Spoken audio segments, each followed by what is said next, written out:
एक शांत गांव में हरिराम नाम का एक भक्त पुजारी रहता था। वह हर सुबह और शाम भगवान विष्णु की पूजा करता और पूरा जीवन उन्हीं के चरणों में समर्पित कर चुका था।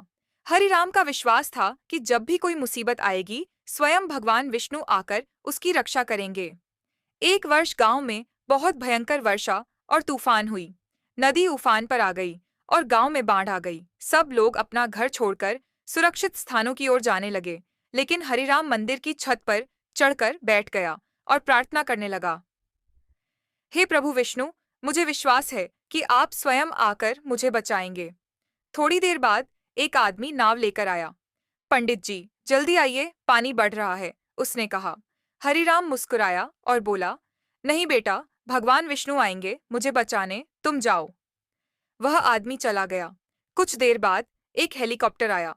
एक बचावकर्मी ने रस्सी फेंकते हुए कहा, पंडित जी पकड़ लीजिए, हम आपको ऊपर खींच लेंगे।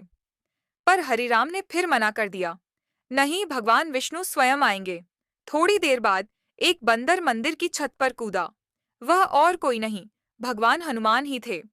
उन्होंने हरिराम को इशारा किया कि वह उनकी पीठ पर चढ़ जाए, लेकिन हरिराम ने कहा, जाओ छोटे बंदर, भगवान विष्णु खुद आने वाले हैं। जब पानी उसके पैरों तक पहुंचने लगा, तभी एक तेज प्रकाश हुआ। भगवान विष्णु स्वयं प्रकट हुए। हरिराम ने हाथ जोड़कर बोला, प्रभु, आप अब क्यों आए जब सब खत्म हो गया? भगवान विष्णु मुस्कुराते हुए बोले, हरिराम, मैं पहले ही आया था। मैंने नाव भेजी, हेलीकॉप्टर भेजा और यहाँ तक कि स्वयं हनुमान जी को भी भेजा, लेकिन तुमने सबको मना कर दिया। तुम एक चमत्कार की प्रतीक्षा करते रहे और मेरे दिए हुए मदद के संकेतों को अनदेखा कर दिया। पुजारी ने शर्म से सिर झुका लिया और भगवान विष्णु अदृश्य हो गए। हरिराम ने अपनी भूल बहुत देर में समझी। नीति भगवान हमारी मदद कई रूपों में करते हैं, पर हम अक्सर उसे पहचान नहीं पाते। सच्ची आस्था वही है जब हम उनके संकेतों पर विश्वास करें, सिर्फ चमत्कार की प्रतीक्षा नहीं।